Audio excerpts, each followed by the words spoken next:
할렐루야. 12월 13일 화요일입니다. 전도서 말씀 3장 1절부터 15절까지 말씀을 읽고 은혜 나누도록 하겠습니다.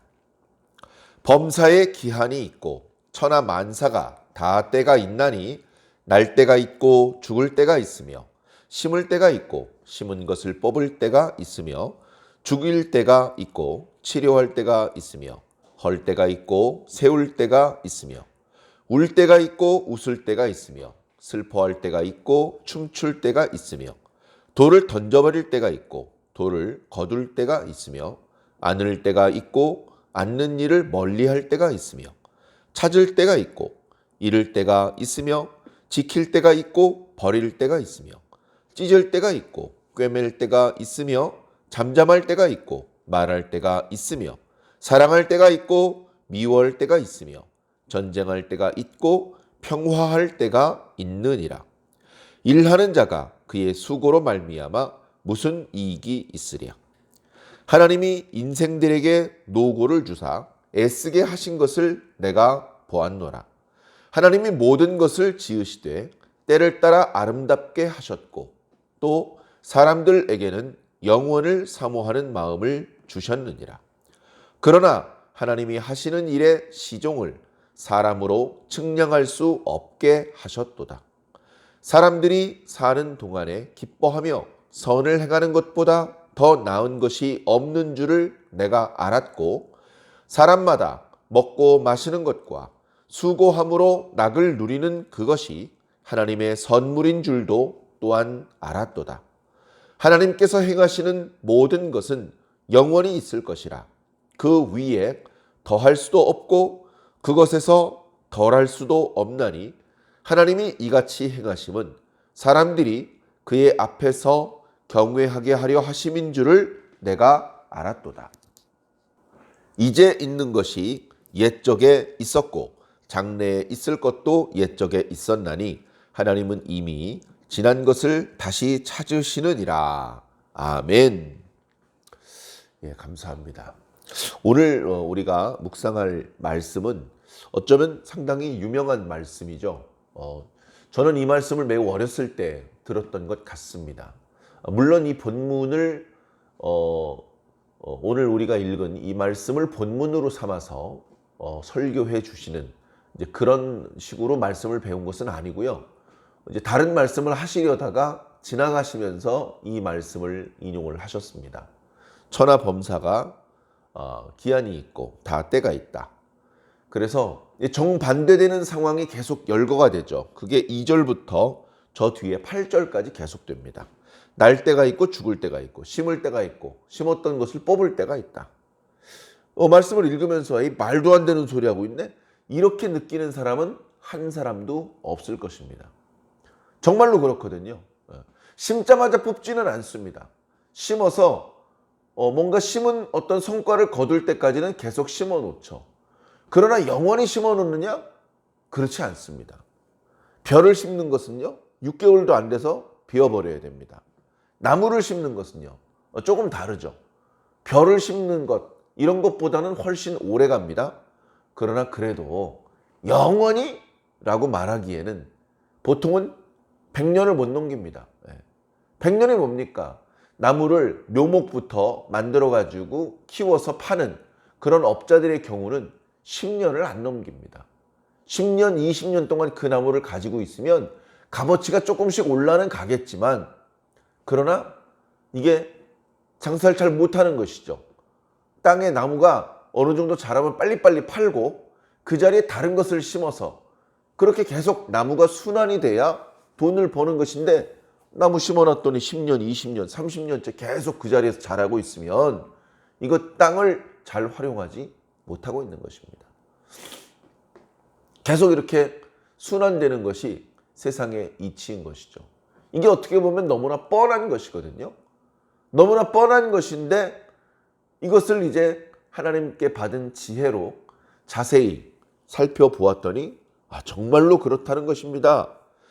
이 세상에 만사가 다 그런 것입니다. 특정한 어느 한 부분에만 이 진리가 적용되고 적용이 안 되는 데도 많아. 이런 거 같으면 여기 써놓지도 않았습니다. 많은 사람들에게, 여러 시대 사람들에게 공감을 얻지도 못했을 것입니다. 그러나 읽으면서 동양이든 서양이든 어리든 나이가 많든 누구나 인정할 수밖에 없습니다. 아침에 해가 뜨죠? 물론 구름이 두텁게 낀 날은 해를 볼 수는 없습니다만 우리는 이제 압니다. 해가 우리 눈에 안 보일 뿐이지 뜨고 있는 것이다. 저 두터운 구름 뒤에는 해가 뜨고 있다. 그래서 구름 때문에 해를 직접 볼 수는 없지만 낮에는 훤하다. 그리고 아주 계속 훤했으면 좋겠지만 그렇지 않다. 때가 되면 해가 진다. 해가 보이지 않는다. 해가 보이지 않고 나니까 별도 보이고 달도 보입니다. 그래서 야, 이거 재밌다. 밤하늘의 별들이 아름답구나. 그러고 있는데 시간이 되면 또 해가 뜨는 것입니다. 짧게는 날마다 해가 뜨고 지는 것이 계속 반복됩니다. 계속 반복됩니다. 계속. 그런데 이게 조금씩 달라요. 달의 모양도 한 달에 한 번씩 바뀌죠. 보름달이 돼서 계속 보름달이었으면 좋겠는데 절대 그렇지 않습니다. 다시 달이 조금씩 작아집니다. 달이 거의 보이지 않다가 다시 조그맣게 달이 모습을 드러내더니 또 한 달이 지나면 보름달이 됩니다. 1년은 어떻습니까? 지금 이제 날씨가 춥죠. 내일부터 한 일주일 동안은요, 아주 강추위라고 합니다. 눈도 비도 이렇게 내리고 사랑하는 성도 여러분, 건강 유의하십시오. 보온도 잘 하시고 혹시 외출하실 일이 있으면 미끄러지지 않게 조심하셔야 될 것 같습니다. 저도 바짝 조심하겠습니다. 자, 그렇게 이제 겨울이 됐는데 이제 겨울도 필요합니다. 겨울에는 뭐 농사를 지을 수도 없고 춥고 감기 걸리고 사람들 미끄러운데 넘어지고 안 좋은 것만 있으니까 겨울은 안 왔으면 좋겠다. 가을 됐으면 이제 추수 끝나고 조금 쉬었다가 곧바로 씨 뿌리고 봄이 됐으면 좋겠다. 인간적으로는 그런 생각을 해볼 수 있습니다. 그러나 겨울이라는 과정도 어떻게 보면 이 하나님께서 창조하신 이 세상이 순환하는데 꼭 필요한 한 과정인 것이죠. 그 과정이 꼭 필요합니다. 그 과정을 지나가야 꽃눈이 맺히고 꽃이 피고 열매를 맺히는 그런 식물들도 상당히 많이 있습니다. 그 과정을 거쳐서 봄을 만났을 때 너무나 반갑고 그 과정을 충분히 거쳤을 때 봄에 준비하고 있던 식물들이 꽃을 피우고 잎사귀를 만들어내는 것이죠. 이게 자연의 원리입니다. 그 동양 철학을 하시는 분들도 그런 얘기를 하더라고요. 세상의 모든 것들은 변합니다. 변하지 않는 게 딱 하나 있습니다. 모든 것들은 변한다라는 사실은 변하지 않습니다. 너무나 당연한 얘기를 그렇게 또 이야기를 하더라고요. 생물도 마찬가지입니다. 씨를 심으면 싹이 나고요. 언젠간 늙어 죽습니다. 짐승들은 어때요? 새끼를 낳습니다. 그 새끼 참 귀엽죠. 어떤 동물이든 새끼일 때는 참 귀엽습니다. 근데 그 이쁘고 귀여운 순간은 잠깐이에요. 강아지를 길러보니까요. 3개월, 4개월까지는 그래도 귀엽습니다. 4개월이 지나가면서 처음에 그 귀여웠던 모습은 사라지고 어느 틈에 이제 성견이 되어가고 있습니다. 1년이 지나면 완전히 성견이죠. 병아리도 마찬가지입니다. 귀여운 병아리의 모습은 얼마나 오래 갈 것 같습니까? 몇 달 못 갑니다. 한 달, 두 달 지나면 이제 병아리가 아니에요. 암탉의 경우는 알을 깨고 나와서 6개월이 지나면 자기도 알을 낳습니다. 순식간에 지나가는 것이죠. 그렇게 큰 닭이 되고 큰 개가 되면 영원히 삽니까? 때가 되면 기력이 쇠진하고 그러다가 또 갑니다. 사람도 마찬가지고. 이게 천하의 모든 어떤 만물들이 이렇게 운영이 되는 이치라는 것이죠. 그게 당연한 것 같은데 그걸 이제 당연하게 보면 안 되는 것입니다.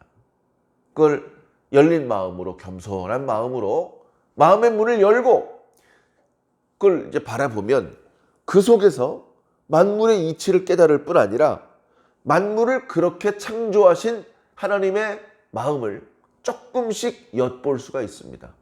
우리가 하나님의 뜻을 다 안다. 하나님이 아는 건 나도 알아. 그렇게 말할 수 있는 인간이 어디 있습니까? 하나님의 지혜 중에서 아주 손톱에 묻어있는 때만큼 조금만 알아도 세상에서는 박박사 소리를 들을 것입니다. 아니 선생님, 그걸 어떻게 아셨습니까? 정말 머리가 좋으시군요. 정말 오랫동안 연구를 하시더니 드디어 학문적인 성과를 달성하셨군요. 박수를 받고 칭찬을 받을 것입니다. 그러나 하나님의 지혜에는 비교할 바가 못 되는 것이죠. 자, 그렇게 해서 천하의 모든 것들이 기한이 있고 그 하나님의 뜻에 따라서 순환이 됩니다. 전혀 180도 되는 일들이 순환에 따라서 이런 일도 생기고 저런 일도 생기는 것입니다. 자, 그러다 보니까 9절에 일하는 자의 수고가 무슨 유익이 있을까? 야, 겨울이야, 겨울. 겨울은 추워, 힘들어. 여봐라! 사방에 불을 피워라. 우리나라에는 겨울이 오지 않도록 만들어라. 아무리 노력을 해도요, 겨울을 막을 수가 없습니다. 여름에 비가 너무 많이 오면 힘들잖아요. 여봐라! 우리나라에는 비가 오지 않도록 해라. 그 사람이 노력해서 할 수 있을 것 같습니까? 네? 이게 쉬운 일이 아니에요. 쉬운 일이. 화분들을 한 군데 모아놓습니다. 그 물 주는 날 물을 줍니다. 그 물조리개 큰 통에다가 물을 받아가지고 물을 줍니다. 물을 꼼꼼히 주다 보니까 아니 물을 아직 끝까지 주지 않았는데 이 물조리개 물이 떨어졌어요. 또 가가지고 물을 받아가지고 또 물을 줘야 됩니다. 그런데 비가 1시간, 2시간 잠깐 내리면 내가 왔다리 갔다리 하면서 물 준 것보다 더 많은 물이 더 촉촉하게 그 화분들을 적셔줍니다. 아니 이렇게 많은 물이 어디서 내렸지? 하늘 위에서 내렸습니다. 아니 내가 물조리기에 물을 꽉 채워가지고 왔다 갔다 해보니까 팔뚝이 떨어지게 무겁던데 이렇게 많은 양의 물이 어디서 왔지? 하늘에서. 아니 그 많은 물이 어디 저 하늘에 떠 있었지? 신기하죠. 신기해. 그 물이 다 어디서 온 겁니까? 뭐 과학적으로 설명할 수 있겠죠. 땅에서 이렇게 물이 증발을 해서 그게서 수증기 상태에서 공중에 떠 있다가 어떤 뭐 바람이라든가 기압이라든가 여러 가지 조건이 맞으면 그것이 이제 물이 돼가지고 비가 돼가지고 떨어지는 것이죠. 그러면 그 많은 물은 어디서 증발된 겁니까? 바다에서 증발됐죠. 육지에서 증발되는 양하고 바다에서 증발되는 양하고 어디가 많을까요? 비교가 안 됩니다. 전부 다 바다에서 증발된 겁니다. 바다에서 증발된 것이 이리저리 떠다닙니다. 그래서 어떤 지역은 비가 1년 내내 많이 내리고 어떤 지역은 아무리 기다려도 바다에서 그렇게 많이 물이 증발됐는데 어떤 동네에는 비구름이 안 갑니다. 참 그것도 하나님이 만들어 놓으신 것이죠. 하나님께서 세상을 처음부터 그렇게 창조하셨습니다. 그리고서 그렇게 처음에 창조된 대로 잘 운영이 되는지 안 되는지 관리를 하고 계신 것이죠. 그래서 무지한 인간이 보면 하나님은 안 보이는 것 같습니다. 빅뱅이 일어났으면 그때 이후로 만물은 지금 이 모습이 될 수밖에 없는 형태로 그냥 이렇게 자동으로 온 것이다. 하나님이 할 수 있는, 하나님이 필요한 그런 여지는 없다. 이제 그렇게 진화론, 과학자들, 뭐 대부분의 학자들은 그렇게 얘기를 합니다. 뭐 40억 년 전에 어쩌고 저쩌고. 그러면 빅뱅 이전은 어떤 것이 있었습니까? 그리고 빅뱅은 왜 일어난 겁니까? 뭐 10의 마이너스 45초 만에 한 점보다도 작은 어떤 점이 폭발을 일으켜서 지금 이렇게 많은 물질들이 나타났는데 그 한 점은 누가 만든 것입니까? 누가 그 점을 가리켜서 이제 그냥 점으로 있지 말고 폭발하도록 해라. 누가 말씀하신 겁니까? 아무도 그거 설명하지 못해요. 그냥 믿으랍니다. 그래서 과학은 기독교보다 더 믿기 어려운 종교입니다. 그런데 사람들은 그렇게 생각하지 않죠. 과학을 토막토막 알고 어설프게 아는 사람들은 과학을 만능이라고 생각하고 과학이 신이라고 생각합니다. 과학으로 보니까 신은 없더라. 신을 믿으라고 주장하는 것들은 다 거짓말쟁이들이고 저걸로 이제 장사하는 사기꾼들이다. 과학의 이름으로 그렇게 얘기하니까 또 그럴싸해 보입니다. 많은 사람들이 그 말을 믿습니다. 그래, 과학을 가르치면 가르칠수록 어린이들, 청년들, 청소년들이 교회를 떠납니다. 바보 멍청이들이죠. 공부를 해도 어설프게 하니까 그런 결과가 나타나는데 참 안타깝습니다. 자, 그래, 사람이 아무리 노력을 해도 막을 수가 없다. 전염병이 도는 거 과학으로 다 막을 수 있습니까? 누가 그런 얘기 하더라고요. 감기 걸리면 약 먹고 푹 쉬어. 약 안 먹으면 일주일이나 가. 약 먹으면 7일이면 떨어져. 그 뭔 소리입니까? 약을 먹으나 안 먹으나 일주일은 고생한다는 얘기입니다. 약으로 할 수 있는 일이 뭐가 있습니까? 뭐 마음의 안도감 정도 주는 건가요? 어떻게 보면 진짜 허무한 일이고 바람을 잡으려는 그런 일이나 마찬가지죠. 그렇다면 이렇게 만물이 이렇게 운영이 되는 가운데서 인간이 할 수 있는 일이 없는데 그럼 뭘 어쩌란 얘기냐? 잘못하면 이 말씀을 읽으면서 숙명론, 어차피 운명은 정해진 거야. 우리는 운명을 거스릴 수가 없어. 그렇게 이제 무기력해지는 그런 말씀으로 이해될 수도 있습니다. 그것은 이 말씀을 주신 의도가 아니죠. 조금 다른 이야기이기는 합니다만 과거에 토정비결이라는 책이 있었답니다. 그 책을 이제 읽어보니까 기가 막히게 잘 맞았답니다. 그런데 이 토정비결의 점괘가 잘 맞으니까 어떤 문제가 생기냐 하면 선비들이 공부를 안 하고 농사를 안 짓습니다. 왜 그러냐 봤더니 토정비결에 다 나와 있다는 겁니다. 그래서 성공하는 놈은 공부를 안 해도 성공을 한다는 겁니다. 실패할 놈은 아무리 열심히 농사를 지어도 말아먹는다는 겁니다. 그럼 누가 열심히 일하겠습니까? 성공할 놈은 공부를 안 해도 성공을 하고 실패할 놈은 공부를 해도 실패를 하는데 뭐하러 그렇게 열심히 공부를 하겠냐 이거죠. 그러다 보니까 사람들이 다 무기력해지고 그냥 뭐 뒤에서 툴툴거리기나 하고 그 요즘 백성들이 왜 이러느냐? 조사를 해보니까 원인이 토정비결에 있더라. 그래가지고 그 책을 쓴 토정을 잡아가지고 족칩니다. 내 이놈! 네가 이런 잡기를 써가지고 백성들의 민심이 흉흉하고 풍속이 나빠졌다. 네 어떡할 것이냐? 그런데 이제 그렇게 풍속이 나빠지는 것을 의도하고 쓴 것은 아니거든요. 제가 생각이 짧았습니다. 제가 그 책을 다시 쓰겠습니다. 그래서 이제는 그 책을 보는 사람들이 더 열심히 일하도록 만들겠습니다. 좋다. 내가 너에게 기회를 주겠노라. 해가지고 책을 다시 썼답니다. 다시 쓴 내용은 뭐냐 하면 이게 흉하다는 얘기인지 길하다는 얘기인지 헷갈리게 쓰는 겁니다. 그래서 자세히 보면 열심히 안 하면 흉할 것인데 열심히 하면 길할 것이다. 그런 내용이 많더라는 겁니다. 그러다 보니까 사람들이 이제 그 책을 보면서 더 열심히 공부하고 더 열심히 일하게 됐다. 뭐 그런 이야기가 있습니다.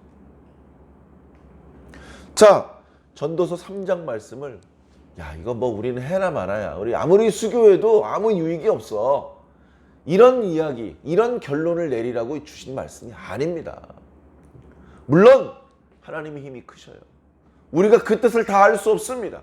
하나님께서 천지를 창조하셨고 참 신비한 여러 이치들로 이 세상이 운영되게 그렇게 만드셨습니다. 지혜의 마음을 가지고 살펴보니까 천하 만사에 다 기한이 있구나. 때에 맞게 이럴 때도 있고 저럴 때도 있구나. 해가 뜰 때가 있고 해가 질 때가 있고 태어날 때가 있고 죽을 때가 있고 맞아. 세상은 이런 이치로 운영되는 거야. 그리고 이 이치는 우리 사람이 거스르기 어려워. 물론 또 과학을 신봉하는 사람들은 이야기를 합니다. 무슨 소리입니까? 강물이 흐르는 것도 사람들이 틀어 막아서 댐으로 물을 가두어 놓기도 하고 물이 원래 흐르는 쪽이 아니고 다른 쪽으로 흘러가게 만들 수도 있습니다. 강 좌우에 뚝을 세워가지고 해마다 홍수가 났었는데 홍수가 나가지고 들판이고 사람들이 사는 집이고 다 덮치지 못하게 뚝을 쌓아서 안전하게 물이 흘러갈 수 있게 만들 수도 있습니다. 여러 가지 또 이야기를 할지도 모릅니다. 강물이 흐르는 것 자체를 막을 수 있습니까? 막을 수도 없고 막으면 안 됩니다. 그거 막으면 그 강물 때문에 사는 모든 사람들, 짐승들, 또 작물들이 다 말라 죽지 않겠습니까? 안 그래도 요새 물 부족 국가라고 해가지고 물을 어떻게 하면 관리를 할까? 그래가지고 머리를 짜내가지고 많은 국가의 예산을 들여서 한다는 게 4대강 사업이었는데 결국 돈만 날리고 의도하던 대로 되질 않습니다. 세상의 이치, 또 하나님의 뜻, 그런 것들을 바르게 이해를 하고 착한 마음으로 그런 것들을 순응할 부분은 순응하고 응용할 부분들은 응용을 해야 그것들에 대해서 혜택을 받을 수가 있는데 아직 우리는 그렇게 지혜롭지 못한 것 같습니다. 자, 그러나 비관만 하고 욕만 하고 냉소적으로 그렇게 살아서는 안 되죠. 자, 그래서 이어지는 10절 이하의 말씀을 보면 뭔가 깨달은 게 있어요. 아, 세상은 어차피 하나님 뜻대로 돌아가. 우리는 그 뜻을 다 알 수도 없고 거스릴 수도 없어. 우리가 뭐 열심히 수고해봤자 다 소용없어. 그렇게 끝나는 것이 아니고, 아, 그런데 내가 가만히 보니까 아, 이것이 하나님의 뜻이구나. 세상 만물이 순환하는 것을 보면서 오늘 말씀에서 전도자는 크게 세 가지를 깨닫습니다. 첫 번째는 뭐냐 하면요. 첫 번째 저 뒤에 나오는데 사람들이 사는 날 동안에 즐겁게 사는 거. 그리고 기왕이면 악한 일 하지 말고 선한 일을 하는 거. 여러분, 사람이요 악한 일도 하고 선한 일도 하죠. 자, 그러면 어떤 일을 할 때 더 행복하고 즐거울 것 같습니까? 악한 일을 하면 신날 것 같습니까? 남 막 때리고 남의 물건 도적질하면 신날 것 같습니까? 거짓말하면 양심에 가책을 느낍니다. 때려서는 안 되는 사람을 때리면요, 밤에 잠을 못 잡니다. 마음이 불편해요. 남의 물건 훔쳐가면요, 그 사람, 그 물건을 잃어버린 사람이 얼마나 화가 나고 얼마나 힘들어질지 그게 느껴지기 때문에 힘듭니다. 물론 두 번, 세 번째 거짓말을 하고 도적질을 하면 이제 그렇게 양심의 가책 느끼던 것이 둔해집니다. 이제 더 이상 양심 같은 것은 느낄 수 없는 양심이 고장나버린 그야말로 악인으로 전락해버리는 것이죠. 날마다 악한 것을 생각하고 악한 말을 하고 악한 행동을 일삼는 사람, 악인. 그렇게 악인이 돼버린 사람들에게는 양심의 가책 같은 것은 없죠. 그러나 우리 보통 사람들은 어떻습니까? 거짓말하는 게 쉽습니까? 거짓말하는 게 쉬우면 악인이 벌써 된 겁니다. 선을 행할 때 기쁨이 있는 겁니다. 선을 행할 때, 정직하게 말할 때, 착한 일을 할 때, 넘어져 있는 사람을 일으켜 세워주고 배고픈 사람에게 먹은 것을 줄 때 그가 힘을 내고 그가 기운을 차리는 모습을 보면서 마음속으로 뿌듯함을 느끼는 겁니다. 야, 나 오늘 정말 보람 있는 일 했어. 나 정말 좋은 일 한 것 같아. 그렇게 선을 행할 때 기뻐하는 것입니다. 열심히 선을 행하다 보면요, 나도 남의 도움을 받을 때가 있습니다. 얼마나 고맙습니까? 안 해줘도 되는데 저를 이렇게 도와주셔서 고맙습니다. 아, 이게 세상을 사는 맛이군요. 그런 것들을 우리가 느끼게 되는 것이죠. 하나님께서 11절에 모든 것을 지으시되 때를 따라 아름답게 하셨습니다. 여름은 여름대로 아름답고 겨울은 겨울대로 아름답습니다. 봄과 가을은 말씀드릴 필요가 없겠죠. 자, 그리고 사람들에게는 영원을 사모하는 마음을 주셨습니다. 이건 우리가 만들어낸 마음이 아닙니다. 우리도 모르게 하나님께서 이런 마음을 주셨습니다. 어쩌면 짐승들에게는 이런 마음을 주지 않으셨습니다. 짐승들은 그저 하나님께서 만드신 만물의 일부로서 하나님의 이 만물이 순환하는 이런 어떤 그 속에서 그냥 순응하며 사는 것이죠. 유일하게 사람들만이 하나님께서 주신 지혜와 지식으로 세상의 이치를 살펴보면서 뭔가 깨닫는 것입니다. 그런 사람의 마음속에 이번에 뭘 주셨냐 하면 영원한 것을 사모하는 마음을 주셨습니다. 그럴 수밖에 없는 것이 사람은 영원하지 못하잖아요. 아담이 범죄한 이후에 에덴 동산에서 쫓겨났고 죽을 수밖에 없었습니다. 그것을 네가 먹는 날에는 정녕 죽을 것이다. 당장 죽지는 않았습니다. 당장에는 하나님이 거짓말장애 같고 마귀가 참말을 한 것 같았습니다. 아니야, 죽지 않아. 너희들의 눈이 밝아져. 뱀이 그렇게 말했잖아요. 뱀이 말이 맞는 것 같았습니다. 그러나 시간이 지나고 보니 하나님의 말씀이 맞는 것이었습니다. 930년이 걸리기는 했지만 아담은 결국 죽었습니다. 그렇게 옆에 있는 사람이 죽는 것을 경험할 때 사람들은 큰 두려움과 근심을 느낍니다. 보통 일이 아닙니다. 심각합니다. 그런 것들을 이제 보면서 사람들은 무의식 중에 느낍니다. 나도 언젠간 죽겠구나. 사람은 영원하지 못하구나. 만물이 영원하지 못한 것처럼 사람도 영원하지 못하구나. 그런데 영원히 살고 싶다. 그런데 이렇게 허망하게 끝나기 싫다. 두렵다. 그런 마음 때문에 영원한 것을 사모합니다. 세상에 영원한 것이 있습니까? 없습니다. 영원한 분 오직 하나님뿐입니다. 그래서 영원을 사모하는 마음을 주셨기 때문에 바로 이 말씀 때문에 사람은 하나님과 영적인 소통을 할 수 있게 되는 것입니다. 우리 사람이 하나님을 잊어버리지 않고 다시 하나님과 연결될 수 있는 연결고리 하나를 주신 것이죠. 참 감사한 것입니다. 그러나 하나님께서 하시는 일의 시종은 알 수가 없습니다. 그럴 수밖에요. 우리 생전에 하셨던 일, 우리 사후에 하시는 일들 우리가 어떻게 알 수가 없지 않습니까? 우리는 그저 부분적으로 깨닫고 부분적으로 살다가 지나가는 것뿐입니다. 그렇기 때문에 욕하고 불평하고 낙심하지 말고 사는 날 동안 즐겁게 살자. 그리고 기왕이면 선한 일을 행하는 것이 좋을 것이다. 13절에 뭐라고 말씀하십니까? 먹는 것과 마시는 것과 일하는 과정에서 느끼는 즐거움. 이것이야말로 하나님께서 주신 선물이다. 내가 그걸 까려라.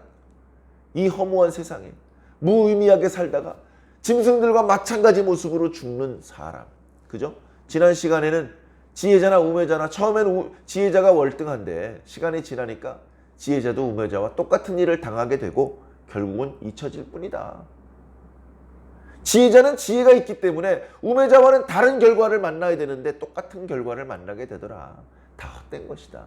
이제 그런 이야기를 했는데요. 다른 측면에서 보면 인간이나 짐승이나 똑같습니다. 지진이 일어납니다. 땅이 갈라집니다. 미련한 짐승들만 거기 빠져야 되는데 사람도 빠집니다. 불이 납니다. 멍청한 짐승들이 못 도망가고 타 죽습니다. 근데 사람도 타 죽습니다. 똑같은 거예요. 짐승이 얼마 살지 못하고 죽습니다. 짐승이라 그래. 사람 안 죽습니까? 똑같아요. 똑같아요. 그런데 그 과정에서 아이고 나도 짐승이나 다름없구나. 그렇게 불평하고 낙심하지 말고 사는 동안에 하나님께서 먹는 즐거움, 마시는 즐거움을 주셨지 않느냐. 그리고 우리가 무의미하고 아무 유익이 없는 일 같지만 그 일을 하는 동안에 느끼는 즐거움이 있지 않느냐. 그건 하나님께서 주신 선물이다. 선물 주셨으니까 포장지 벗겨서 그 내용물을 잘 네가 누려라. 먹는 즐거움, 마시는 즐거움, 일하는 즐거움을 주셨으니 열심히 먹고 마시고 일하면서 즐겁게 살도록 해라. 이거 하나님 주신 선물이다. 그것을 이제 전도자가 깨달은 것이죠. 뿐만 아니라 14절에 보니까 이런 깨달음도 있습니다. 하나님께서 행하신 것은 영원하다. 하나님께서 행하신 것은 완전하다. 그러다 보니까 하나님 이거 하나 빠뜨리셨는데요. 이거 저 바쁘신 것 같으니까 제가 추가할게요. 이렇게 하나님께서 하신 일에 대해서 하나를 빠뜨렸다. 아이고 너무 많이 해놓으셨으니까 하나 빼놓을게요. 우리가 가감할 수 없다. 하나님께서 하시는 일은 완전하시기 때문에 우리가 가감할 필요도 없고 그것을 이제 전도자가 깨달은 것입니다. 이제 있었던 것이 옛적에도 있었고 장래에 있을 것도 옛적에 다 있었던 것이다. 하나님께서는 이미 지난 것을 다시 찾는다는 말은 하나님께서는 과거에 하셨던 일을 또 현재와 미래에도 또 하신다. 그런 말씀인데요. 이 놀라운 하나님의 진리, 세상을 창조하시고 운영하시는 이치를 이제 전도자가 깨달았는데 엉뚱하게 해가 뜨더니 지더라, 지더니 또 뜨더라.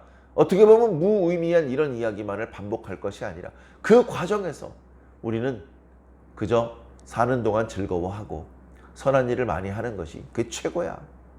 그리고 먹는 즐거움, 마시는 즐거움, 그리고 일하는 즐거움은 이거 하나님께서 주신 선물이야. 참 고마우신 분이야.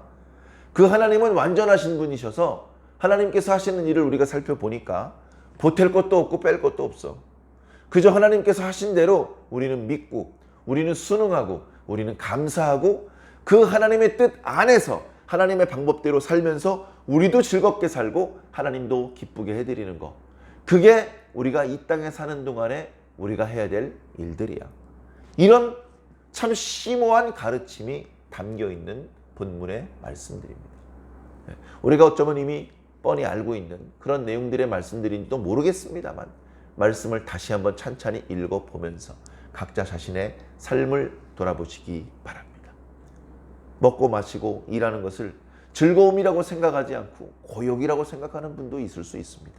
그러나 조금 긍정적으로 마음을 잡수시기를 바라고 말씀에 나와 있는 것이니 말씀대로 우리가 선을 행하면서 행복하고 즐겁게 살았으면 좋겠습니다. 그리고 그 과정에서 하나님을 외면하고 하나님의 존재를 부정하며 사는 것이 아니고 오히려 거꾸로 하나님의 존재를 느끼면서 살았으면 좋겠습니다. 블랙홀은 망원경으로 관측이 안 된다고 합니다. 그러나 블랙홀은 이론적으로 존재하는 것뿐 아니고 실제로 존재하는 것이 밝혀졌습니다. 아니 망원경으로 볼 수 없는데 어떻게 아느냐? 이제 어려운 과학적인 용어이기는 합니다만 중력 렌즈 효과라는 게 있습니다. 별들을 관찰하다 보니까 항상 별들이 그 자리에 있는데 보니까 별들이 다른 위치에 있는 것처럼 갑자기 그 위치가 바뀌어서 보입니다. 그런 현상들이 종종 나타나는데 그런 현상들이 나타날 때 자세히 살펴보면 블랙홀이 있는 자리에 블랙홀의 중력 때문에 빛이 굴절이 되어서 마치 별의 위치가 이동한 것처럼 보이는데 그런 현상이 발생되면 그 중심에는 블랙홀이 있다.